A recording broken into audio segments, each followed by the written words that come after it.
we go.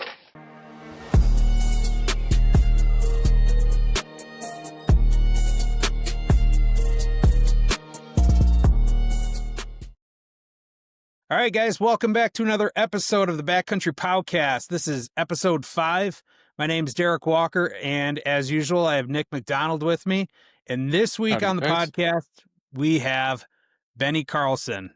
Benny Carlson is from Wide Open, Wisconsin. If you guys aren't familiar with that monster event that happens north of Milwaukee every year, Ben's going to kind of walk us through, and we're going to talk to him about it. And maybe by the end of this, we can convince him to do something in Michigan. Just maybe. So, Wide Open welcome Midwest. to the show, Benny. Yeah. Thank you. Appreciate it. For people that may not be familiar with what this is, can you kind of describe what Wide Open Wisconsin, like what it is?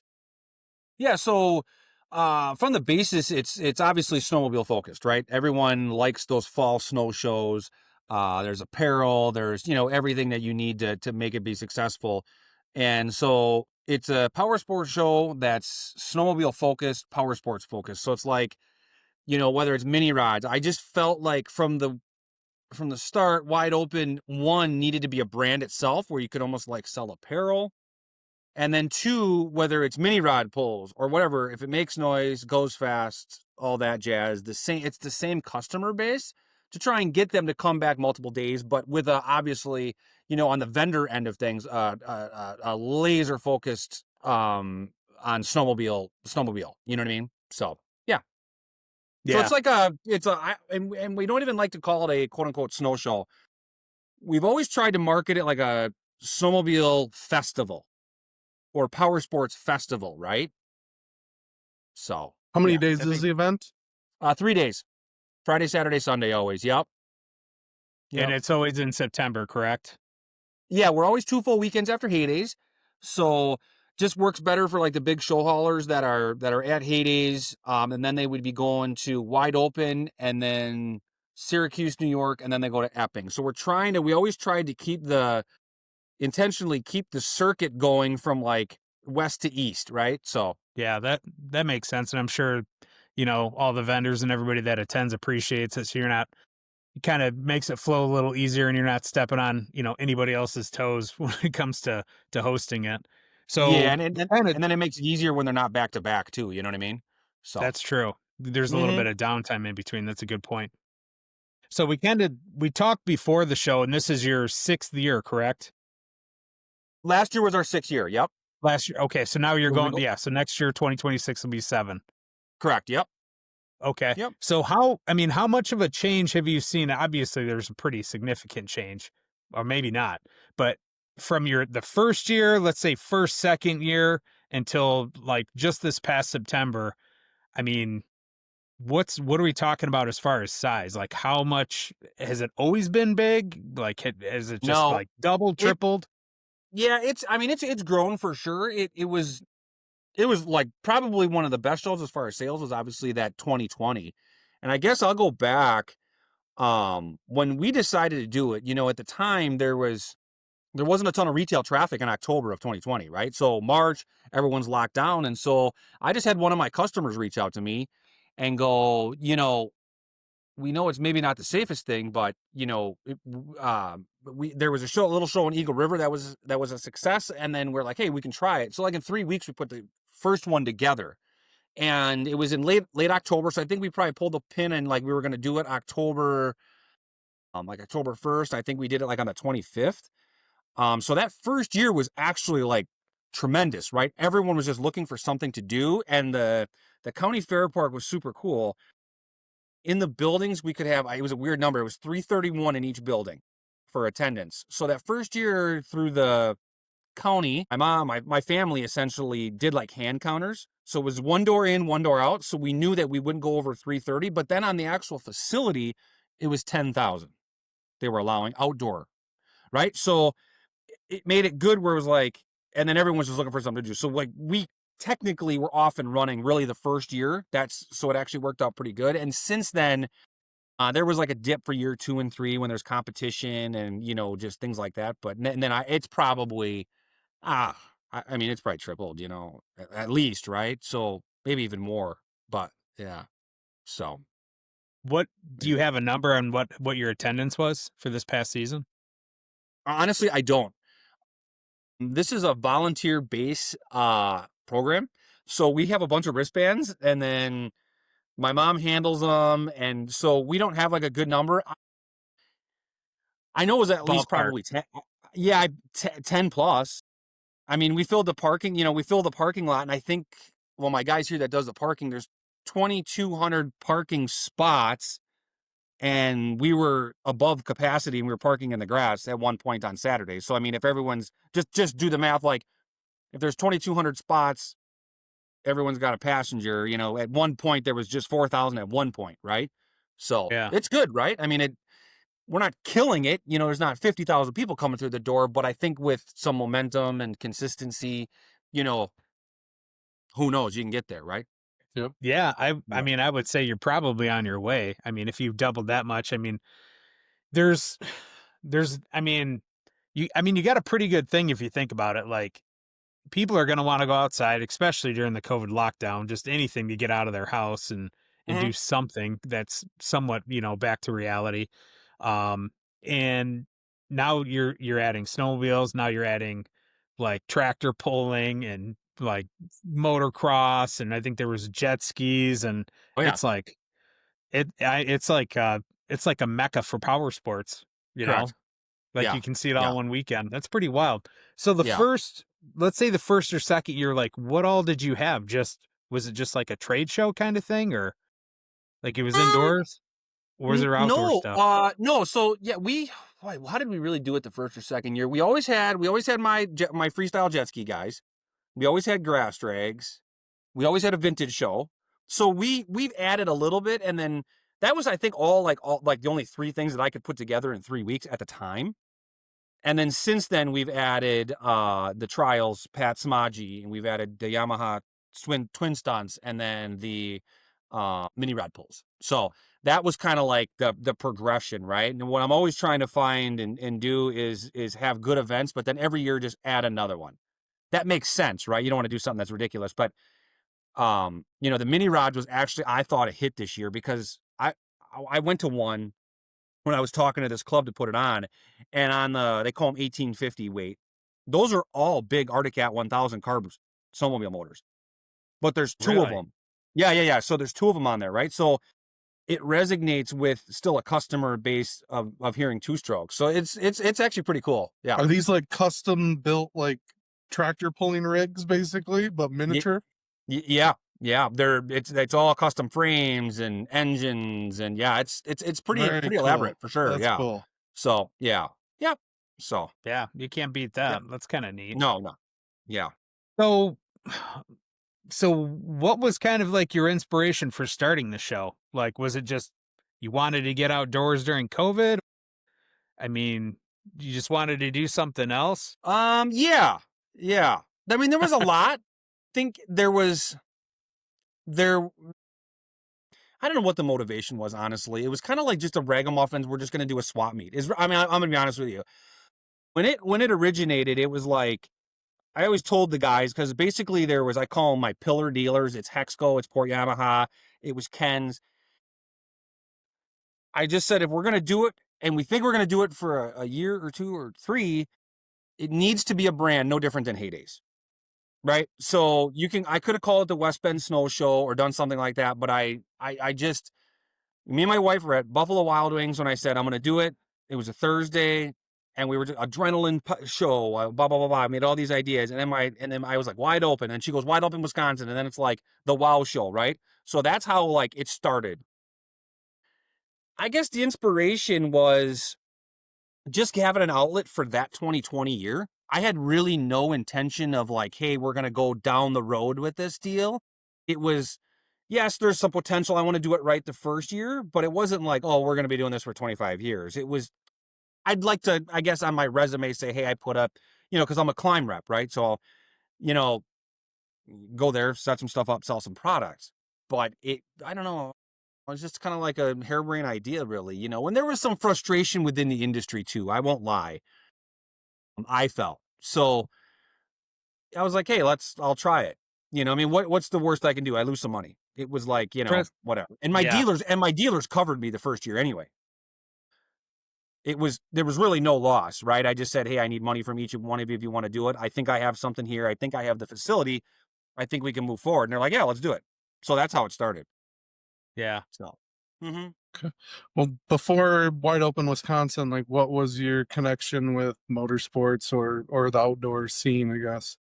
yeah. So I grew up racing. I did motocross briefly. And then I went at 16, I went pro flat track. And then I had I did supermoto. So I was a factory KTM supermoto racer, and then factory KTM supermoto racer, factory Aprilia, and then I always road raced throughout the year. So I road raced till 2017, I think, something like Pretty that. cool. Maybe even longer than that. No, it's probably like 2021. Anyway, just kind of like hit and miss.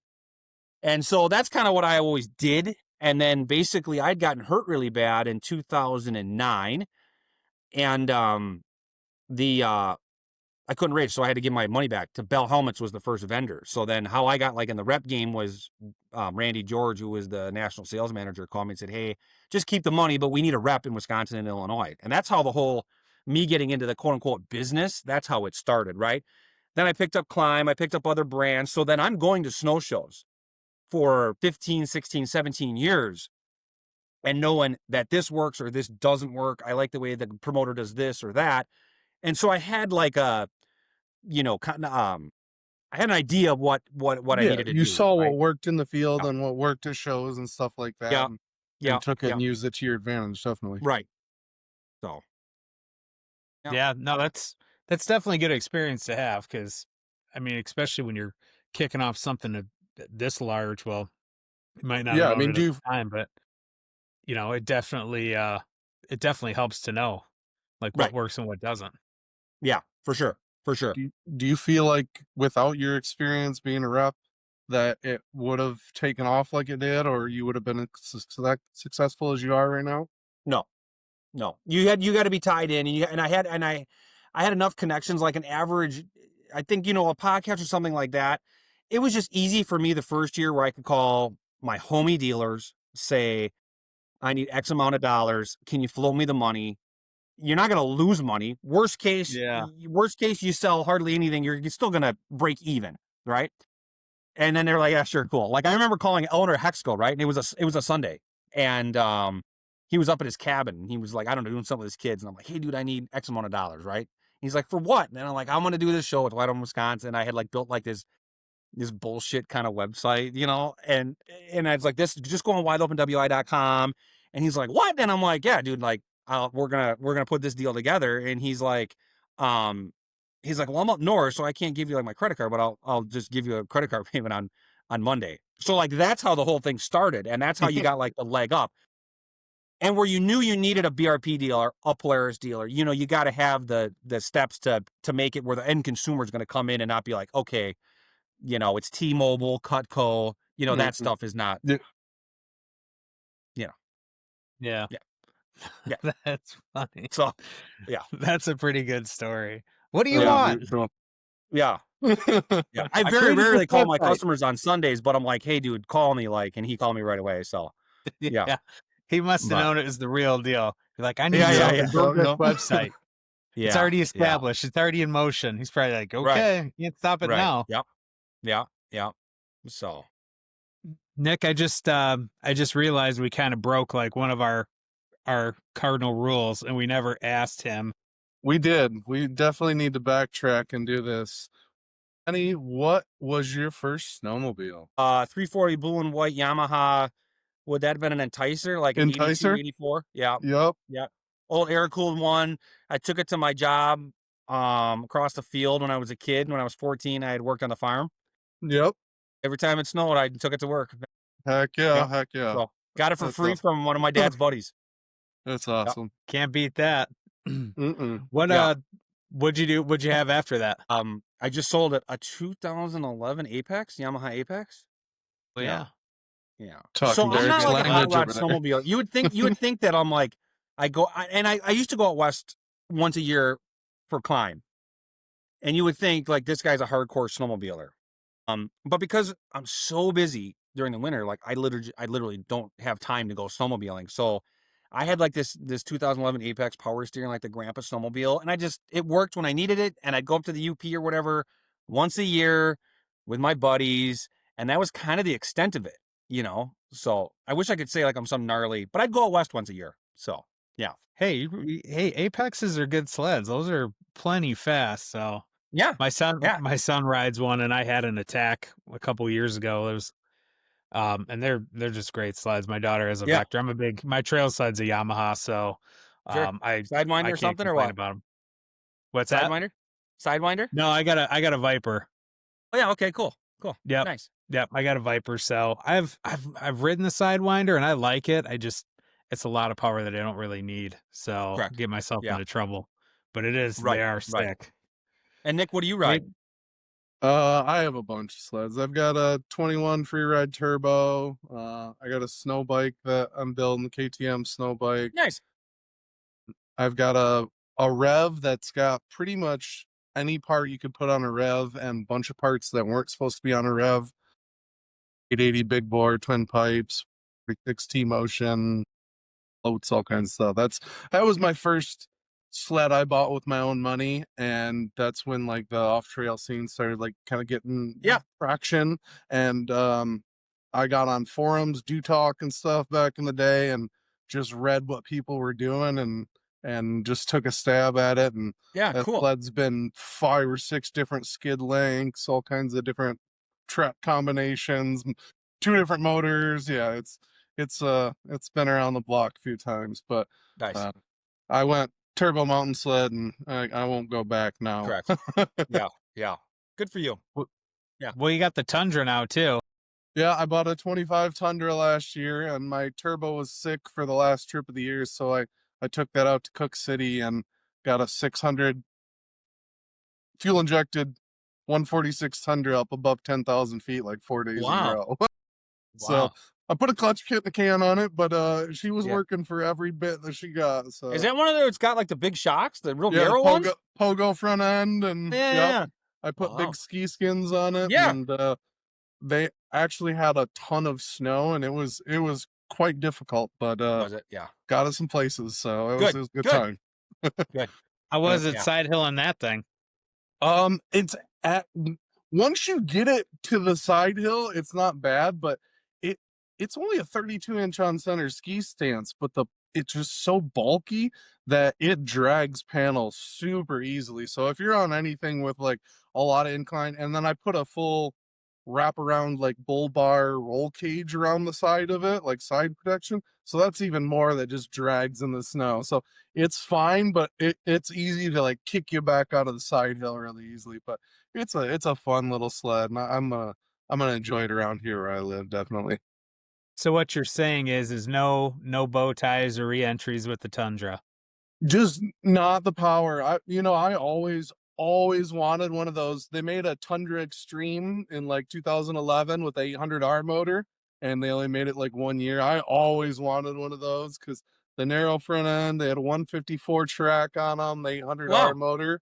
Yeah, they were really cool sleds, but never gained much traction with them, I guess. So they only made them the 1 year. Not enough nicks out in the world to purchase them, I guess. No, no, yeah. Cool. No.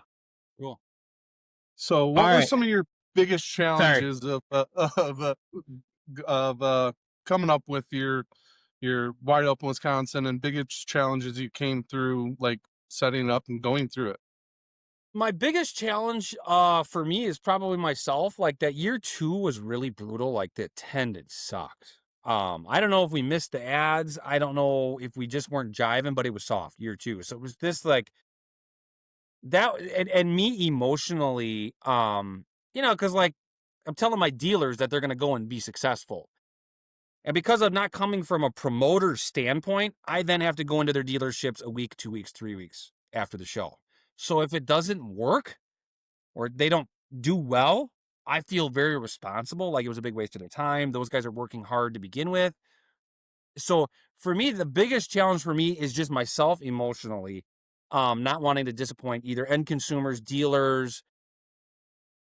And I think we're above that hump, but then it was challenging. So like 21 was a soft year, just the after COVID. Well, then when we didn't get snow in 23, 24 was soft, right? Mhm. Like my attendance was good, but the spend was off. They just didn't need anything. They didn't need carbides or anything like that. Yeah. So like as far as the show is concerned, the two hardest things were just literally lack of snow and then that year too. And then me just there's a lot of pride, there's a lot of hard work that goes into it. So you want it to go and see smiles and have good reviews and all that kind of stuff. So like I have this, I don't know, like a fear of both disappointing myself, but also disappointing, your dealers or end consumers where they're not getting a good product, right? So, other challenges, grass drags are a nightmare to insure. That's a challenge every year. Um, I mean, there's a lot of things that go, that go into the deal, but I'm pretty fortunate where my swap meet kind of runs itself. I have a club that takes care of that, and I have actually my hunting guys. I let them stay at my house, so they do like my parking for me. So it's basically me and Jason West. We do everything for the show. So there's only two of us, and then we just delegate, and we have the Wow. same parking crew now we've had for 4 years. So it's getting a little bit more seamless. Um, and I think that was so it's getting less challenging on that aspect, right? Like infrastructure wise.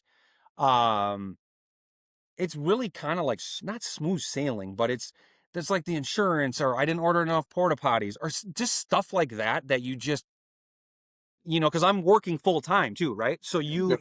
it's just a different thing. Like I'm like oh gosh, I forgot. You pick up the guy. Can you get him there in 2 days? Yeah, Yeah. right. Drape, whatever that goes. You know what I mean? That's like Yeah. the things that I always miss because I'm like all over the place with, Yeah. you know, yeah, yeah. So Yeah. I I bet the grass drag stuff when you're talking to the insurance company and you're like, so this is what I'm doing yeah, and this is what I need, and they're like, wait, what? What are you doing? And you're like, well, it's kind of it's kind of cool to watch, and it's probably like a nightmare for them. They're probably like, yeah. well, I mean, what's it's the worst that could go okay. wrong? Yeah, it helps out. The only thing I would tell you, is the only way that we've been able to do it is if you have a club backing it. Like it's a club event, like yeah, and you need to have a snowmobile club involved, and they need to be like essentially like almost running it, Gotcha. and then you can get Okay. insurance. If you were to self promote it, at least we haven't been able to find. If you're just to self promote it, um, good luck, good luck. Because yeah, and then you have to insure all that stuff separate too. So like the show is insured for the vendors and consumers, and then the grass drags is insured separately. I mean, there's some, it's wonky. It's not like, yeah, yeah. So So you probably feel like you're kind of getting everything into like a routine, but yeah, yeah. I mean, it's sometimes not getting there. always. It's yeah, no, it's getting there. The vendors, I've been able to manage to have good sales for the for them. So that's consistent. Like you just basically text them, hey, you coming this year? Yep. Okay, get your deposit in by August 1st or whatever. So that's been okay. And we always have more vendors. Like for like my inside, we're always sold out. So I'm very blessed in that. And then there's now that we just say, hey, you got to go outside. You know what I mean? And some of the vendors, it doesn't work for them either. It's not the right show for them. Like I hope it was, but some guys brought just basically backcountry stuff, which is mountainside performance. It's a great family business, and I don't know like how he did, but he's selling like Ice Age wheel kits for it's all backcountry, it's bumpers, it's all that stuff, and I don't really know how he did. I never reached out to him, but was it the right show for him? I don't know. I'll call him and his wife here shortly, but so it depends on what the vendor really is selling too. In Milwaukee or West Bend, it's a different market than what he's going to do in Denver, obviously, right? So that's Oh where he's yeah. from, right? So he really caters to the West. But he was like, hey, I'm going to try it. What the heck? I'm coming back from heydays. I got family in the area. It's not going to cost me anything. So we've had some vendors that don't come back either. I'm not going to lie, but yeah. So, Yeah. but Yeah, if it doesn't make dollars, it doesn't make sense, I guess. And yeah, yeah, yeah. yeah. And then we've So always just as the basis of the show, as far as why it's been fairly seamless, is really getting the local clubs. There's 12 clubs just in Washington County where we put the show on, and three of them really, really do the heavy lifting, and they have from day one. But the other ones show up and they are doing 50-50 or, 50-50 raffles or stuff like that. But that's also been a huge deal when you start losing clubs. It's tough, really tough, you know. Like, are you talking clubs like at the show or just in general, Yeah. like across Yeah. the So all the clubs that are in the Washington County, those 12 clubs, they all get any club actually. I had UTV, ATV clubs. Um all those clubs get a free booth space always. And I think the other shows want to charge $1,000 for a 10x10 to have a club there. Thus, they're not going to go. They'll never cash flow it, right? What people forget though is, or I'm not saying they forget, maybe they just don't care. I don't really know, but it is crazy. The grassroots likes, comments, shares. Hey, Monticello, or hey, West Bend Cattle Trailblazers, we're going to the show. It's the place to be for like getting that 500 to 1,000 people, just really, really local that would maybe forget about it. Those clubs both appreciate it. You're actually allowing them to fundraise, whether it's good fundraising or bad fundraising, financially. I don't care. It's, hey, you call me and you're in an ATV, UTV club, you come for free. And you could be raffling off ridiculous stuff. I don't care. It's that's where it is based from. Because as soon as they lose funding and you lose, they're also trying to get new members, as I know, or you guys probably know, what clubs, the members are getting older. So, try and get some recruitment, at least stuff like that, to get those clubs to be generating some revenue or get new members is the goal. So they all that was from the word go. All clubs get in for free. That's a very, very cool thing to do Yeah. because Yeah. I know most shows are not like that at all. Yeah. And Yeah. without the clubs, we're not getting funding for maintaining the trails or, Right. doing the things that we need to be able to enjoy the sport that we like. So it's definitely a good thing to have them both like that. And even with that too, the clubs, they like to show off their groomers, right? So they bring their groomers. Some of them are old, some of them are new, but then the club sets around their groomer. One, it's like a twofold deal. A lot of end consumers that come in like to check out the old Tuckers or the new Tuckers or what kind of drag are you using. And it's this camaraderie that they can talk to the end consumer. So I get a vehicle essentially for free for display. So it works out beneficially for everyone. I'm like, hey dude, like, I know Jake from Monticello, he just became a really cool buddy. Like, hey Jake, garbage cans are overflowing. Dude, can you get your club on that? Like, boom, they'll do it. They're super cool if you need Awesome. anything, day of event or something, right? Hey, I mean, the one guy, I was like, hey, dude, I pay for my vintage show $100 gift card for longest traveled and $100 just random. If you enter the snowmobile in the vintage, you just got a raffle ticket, right?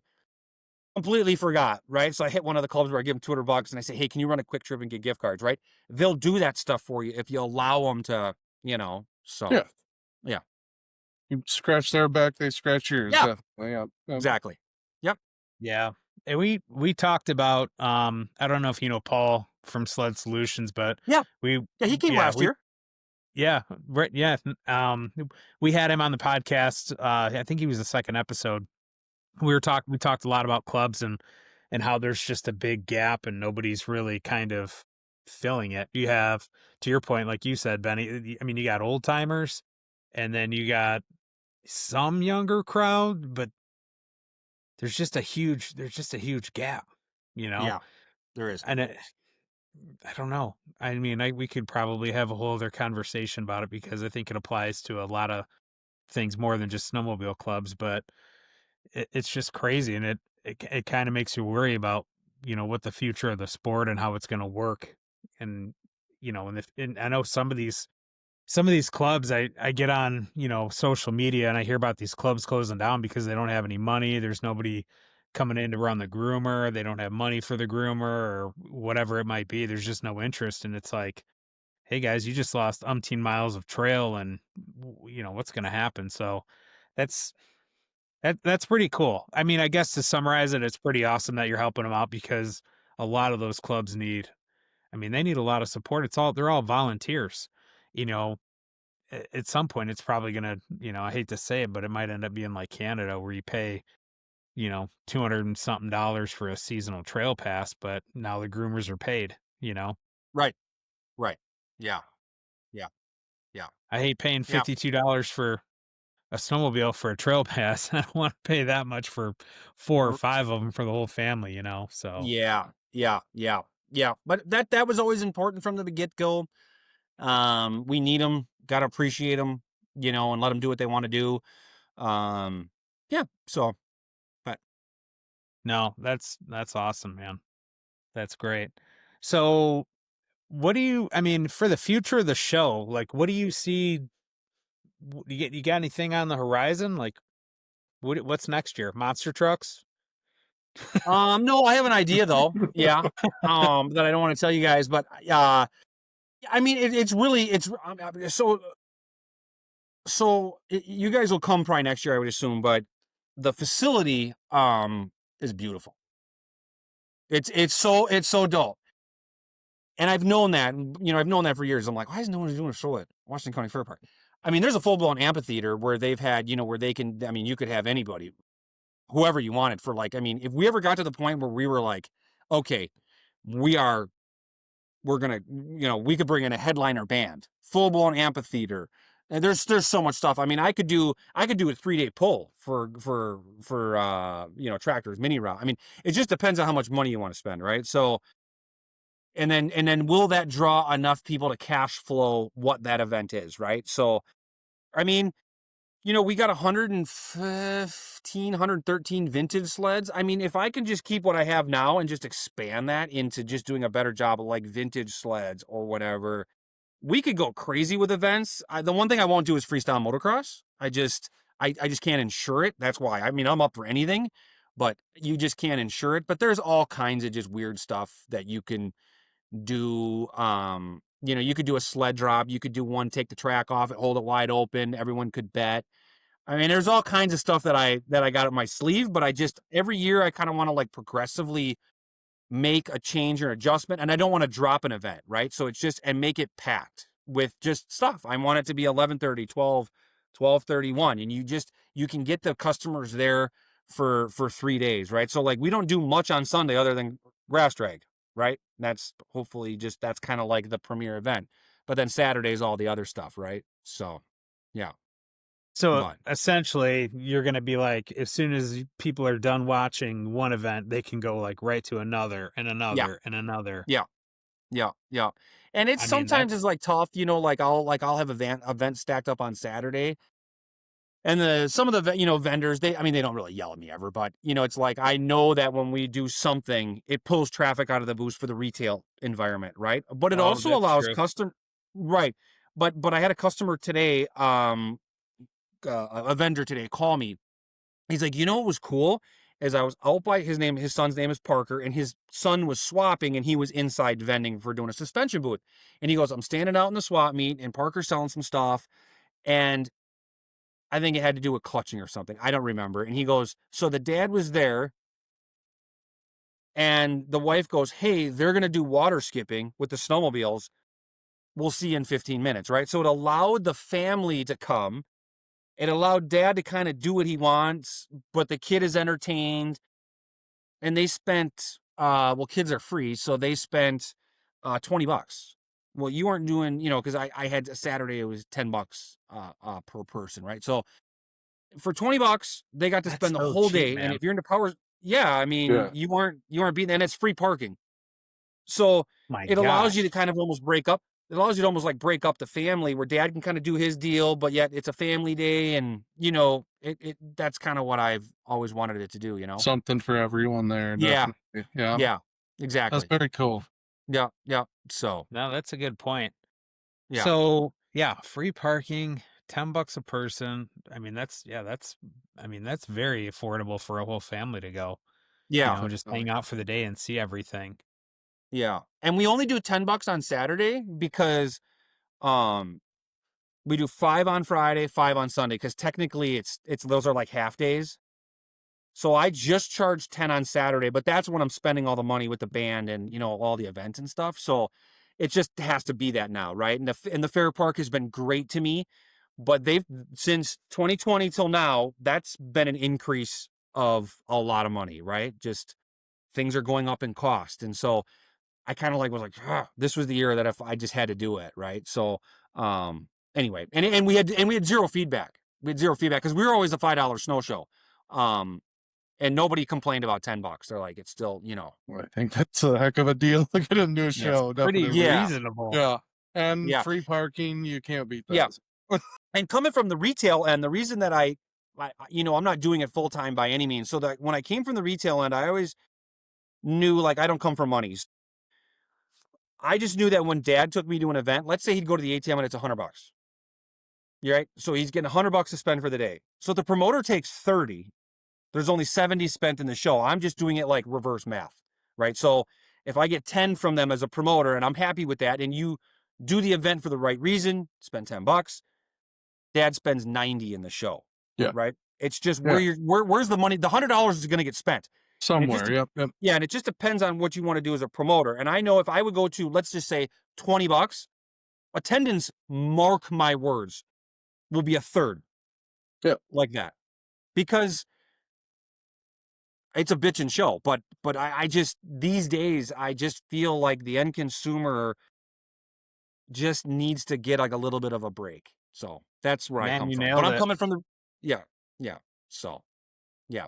Or it's like when you go to like the Brewer game, like, I'm from Milwaukee, you go to the Brewer game, it's $200 for tickets, right? You can barely afford a beer.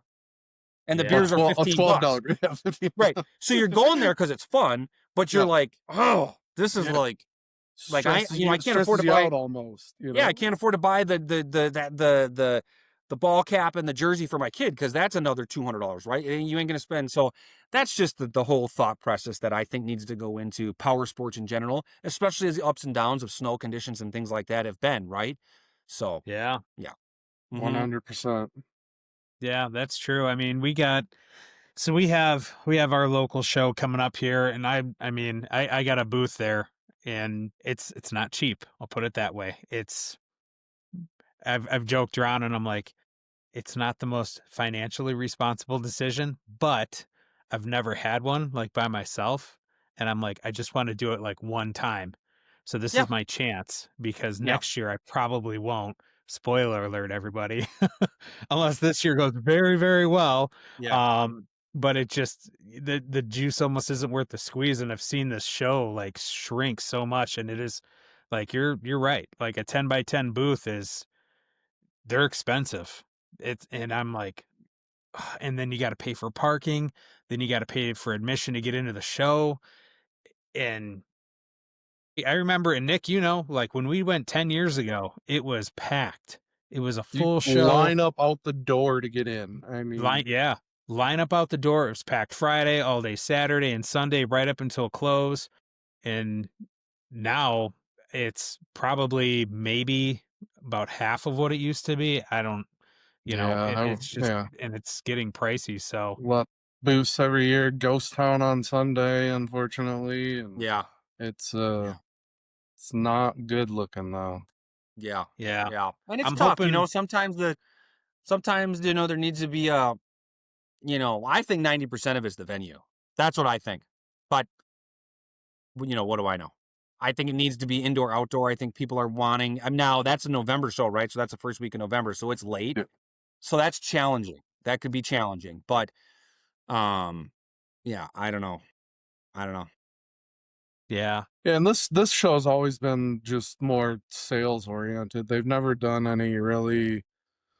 anything crazy for entertainment, anything like that. It's pretty much just sales only type show. So the same promoter used to be out in your area, didn't they?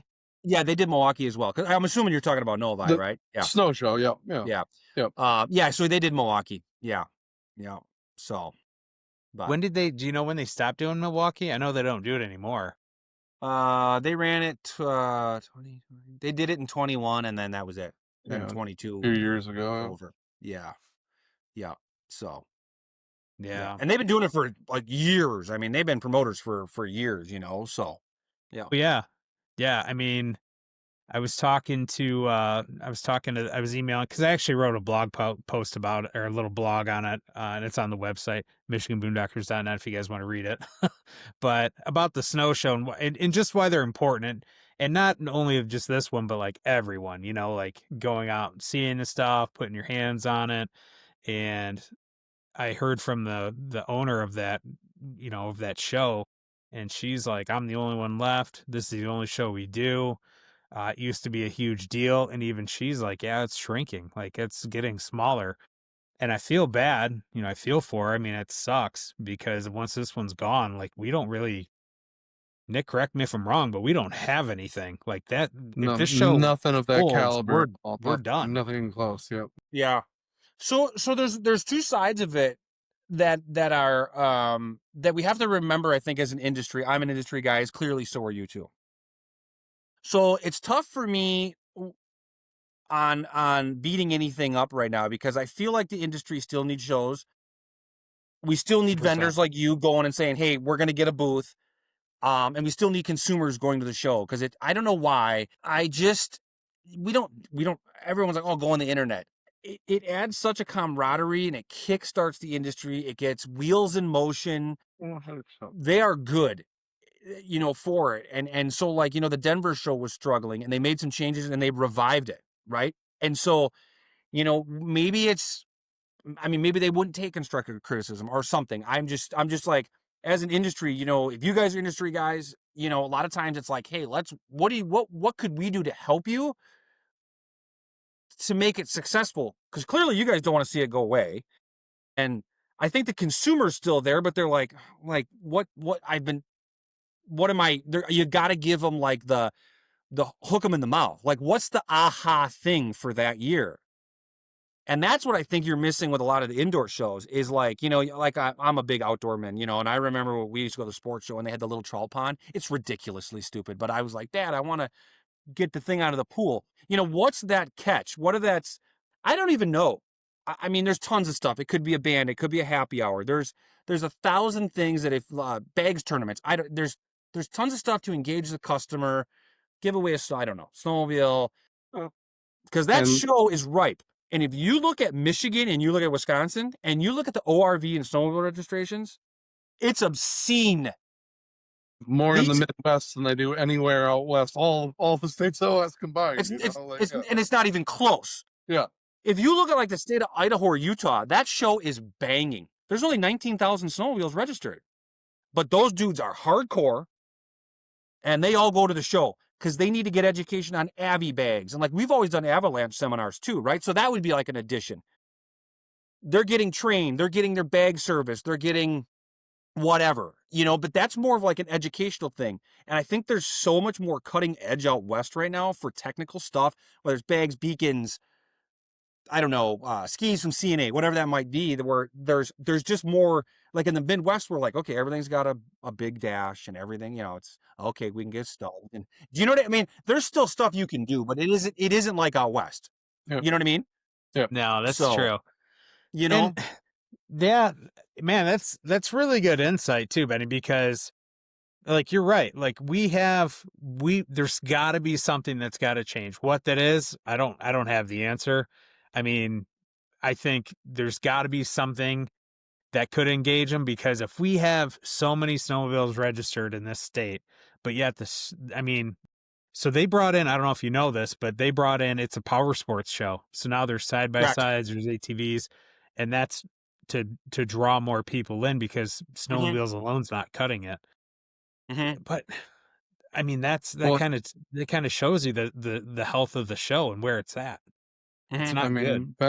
Benny doesn't have a bad idea. I mean, they have so much room there now with less and less booths. There's all kinds of room to do things like you're saying, something to pull people in. Plenty of room in there now. Yeah. There's all. Yeah. Oh, and I'm not saying I know any more than anybody else. I just look at events. I look at a schedule. And it's super easy to do to line up little athletes to do whatever BMX. I mean, there's BMX shows. There's all kinds of stuff that you could do inside. One, it gives you promotion. Two, it engages a customer, just to make it like the place to be, right? Mm-hmm. So if it's not the place to be, you two and me, if I lived in the area, we're just going to go to your house and just work on our shit on a Friday night, that Saturday night, right? Yep. If there's not like a tremendous pull to go there to see something, or where you just know it's the happening place, then it's a moot point. So that's where Yeah. with wide open, that's what I've always tried to do. It's the place to be. If you're a power sports dude or into snowmobiles at all, you got to make it like you can't miss it. Dude, you weren't there this year, you got to come next year or whatever. So, and if you're not doing that as a promoter, it's tough sledding. No pun intended. It's tough sledding. Yeah. So, Man, that's such a good point. Like, and it's dude, you weren't there, and it's like, no, I wasn't, and I wish I yeah. was, Yeah. because then I see everything. Like, I didn't go, I wasn't there this year, obviously, but I watched all the videos and I saw everybody post, and I'm like, man, that looks so rowdy. Yeah. Like it Yeah. makes me want to drive. You Yeah. know, it makes me want to drive over to north of Milwaukee and see that, or Yeah. take the Yeah. ferry Yeah. across the lake and go Yeah. check it out Yeah. for a weekend. That would be cool. Yeah, for sure. Yeah. So, But so you Mhm. guys have camping there, correct? yeah, full campground. Yep, full campground. Everything's paved. 2 indoor buildings. They're both 25,000 square feet, so 50,000 square feet. So it's a little tight. I'm not gonna lie, but 50,000 we're dangerous with that. It's obviously got the pond where the pond is not huge by any means, but you can do like my little expo, and the vast majority of customers love that, or the kids love it to see the snowmobiles or the watercraft show, right? So just taking pound for pound every inch of the fair park, it's like we're probably using up about 40 acres with swappers and all that stuff. I actually use my Onyx Hunt app, so it's like 40 acres. Okay, hey, this was the first year that they laid in a that tractor pull thing, right? It's not snowmobile related by any means, and I understand that, but there's a tractor pull path. All right, pick up the hook, start calling clubs. Hey, what can we do? Use every inch of the fair park that you can. One of the beautiful barns, that's the vintage show, right? And that's big enough where we have like 113 inside, for weather dependent, where the displayers that have their really nice stuff, they want it to be inside. They don't want to be in a hayfield. So that's where I look at everything and I say, oh my gosh, there's a 10 by 10 open. Okay, fill it with something that's cool, right? I don't know what that is, but I always find something. So, Well, and it's yeah, you're right. You do find something because it's working yeah, for you. yeah, Well, yeah, you're actively searching and trying to pull people in, whereas I think these other shows are expecting people to be calling them to try to get spots at the shows, and that's why you're gaining traction, and maybe some of these other ones aren't as much, yeah, yeah, yeah.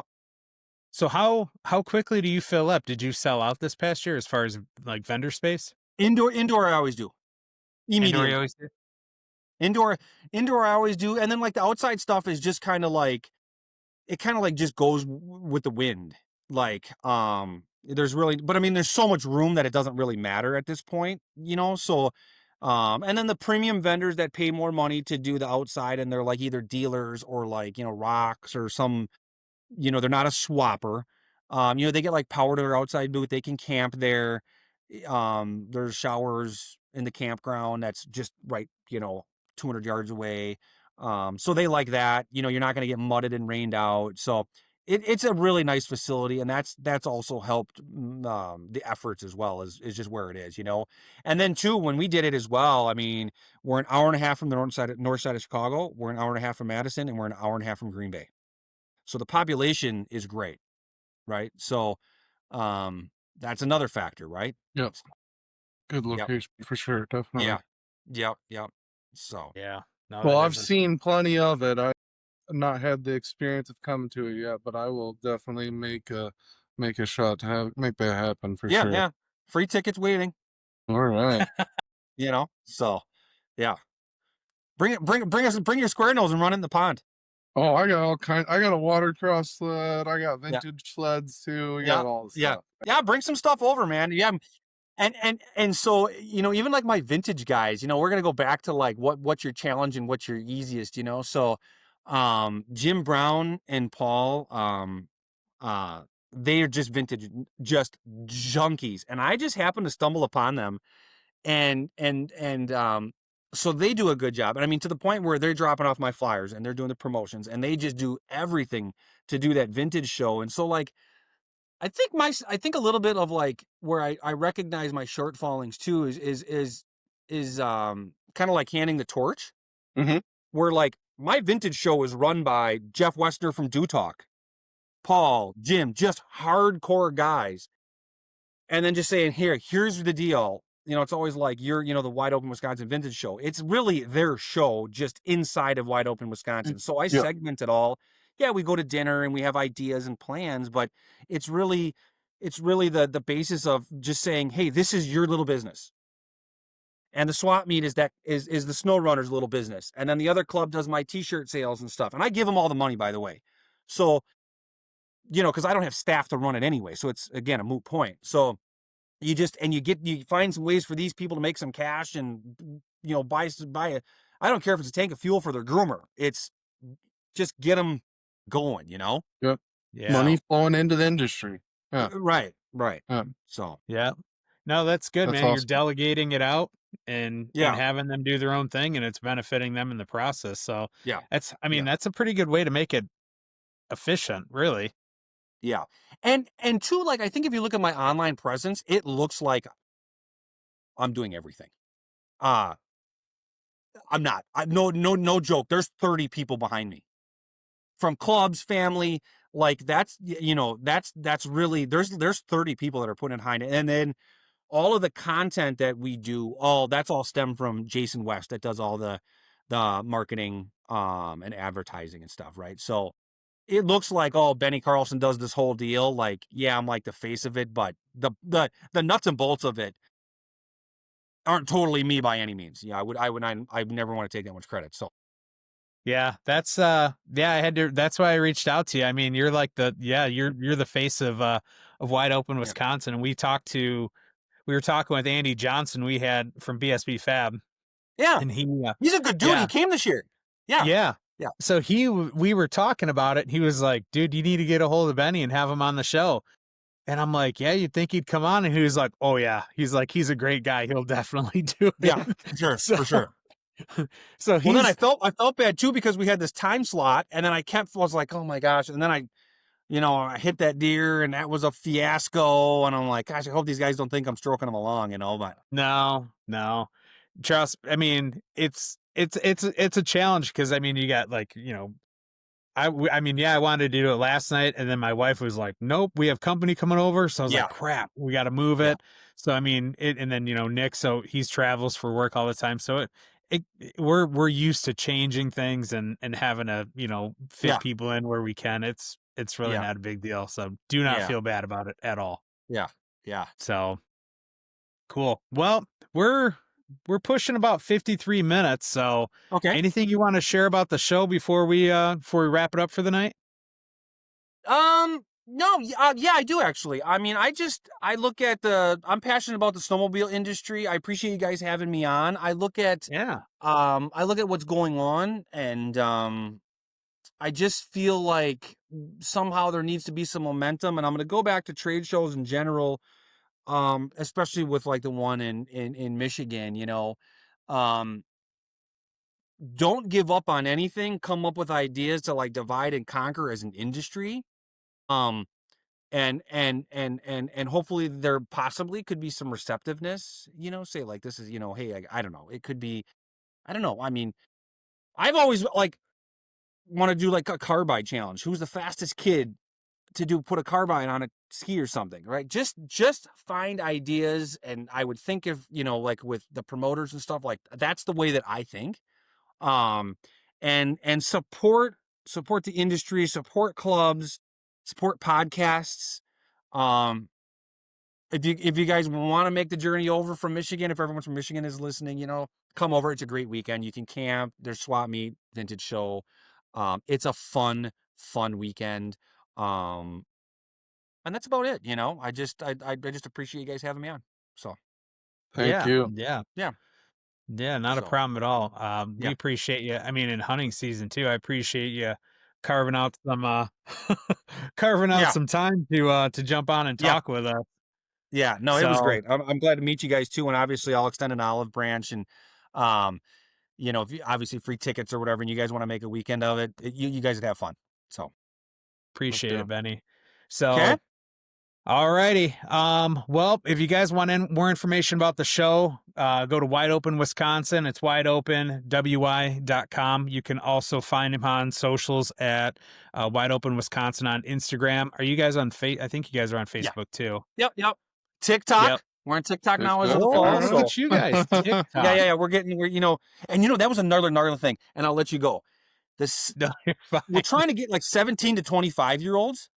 And because I'm not a big social media guy, TikTok. Yeah. It was crazy.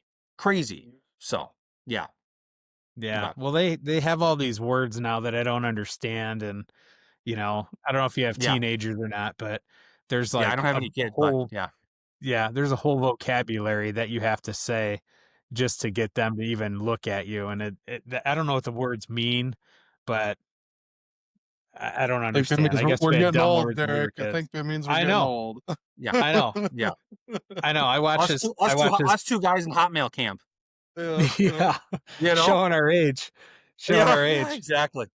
Yeah. So anyway. Yeah, I watched this video where this dad was like, it was a TikTok actually, but I think it was a reel, but because I'm not on TikTok, but we was walking around, he was talking to his kids and he was saying all these words like aura farming and the 6-7 or whatever. So I was like listening and they were like, Dad, what are you saying? You don't even know what that means. So last night I was talking to my daughter and her boyfriend and my son, and and my nephews were over. And I started saying all these words and they were looking at me like you'd have thought I had like eyeballs coming out of the back of my head.